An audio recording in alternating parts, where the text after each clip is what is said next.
Can you say your name and your role? Yeah, my name is Brandon Richardson, and I'm the lead pastor here at Base Church. And I'm Emma Richardson, and I'm the lead pastor with you. Base Church is 1 year old. 3. We have Bloomingdale, City, and University District. Each location would be nearing 500 on average. It's about 1,500 on a Sunday. That's what I thought too. Yeah. Same answer. Emma's is a carousel. It's a carousel of family photos. And some of the mountains. Mine is the first walk we did after I got hit by a car. It's a family photo of a hike we did. That the merge went well. Yeah, I agree.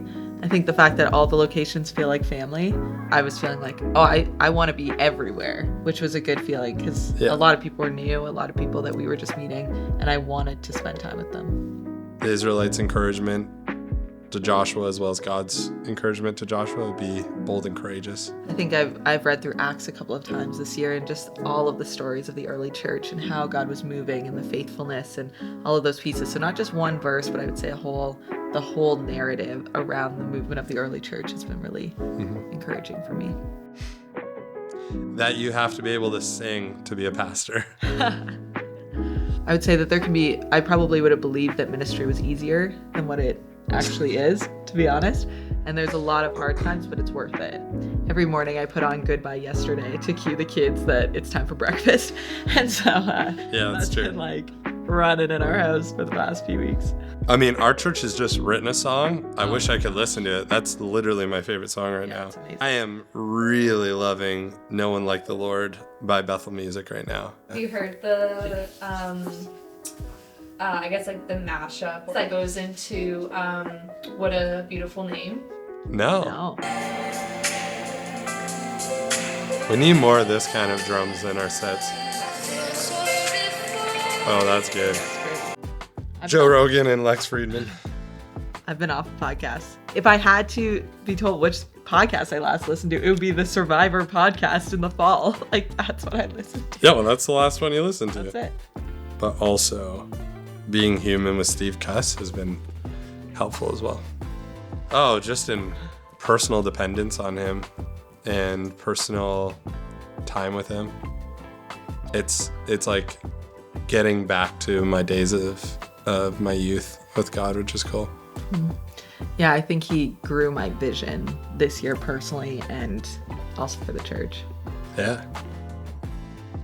New beginnings. That's 2 words. Beginnings. Growth.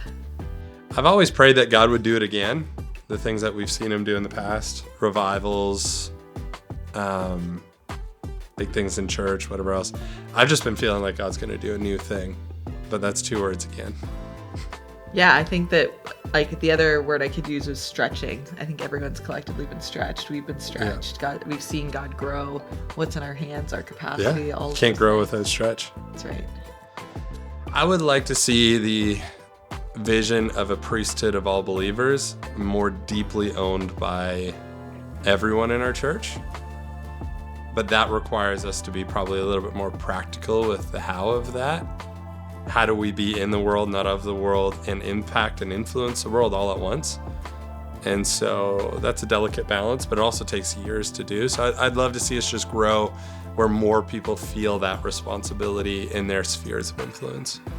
Yeah, I think it would be good to continue to grow in our flexibility as new methods, new leaders, new direction, new vision comes in.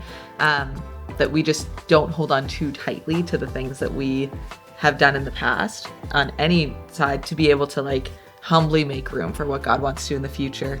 Again, that stretching theme, that growing theme. Yeah. I think it's happening. I just think we'll need more of it. I'm really excited to just have some good moments with our family this year. Part of building a healthy local church is having a healthy family in the local church. And I see a lot of things on our calendar that I'm super stoked for. I think I'm just full of anticipation for this year. It feels like God's kind of opened the door wide at the beginning of January. Yeah. And we have plans, we have events, we have things in place that we're looking forward to. But I just feel like it's like a buckle up situation. I'm like, okay, like, here we go, God, what do you want to do?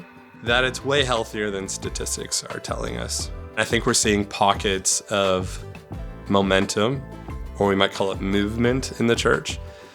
I think if we all just do our parts uniquely as churches, there's room for every church. We're not in competition.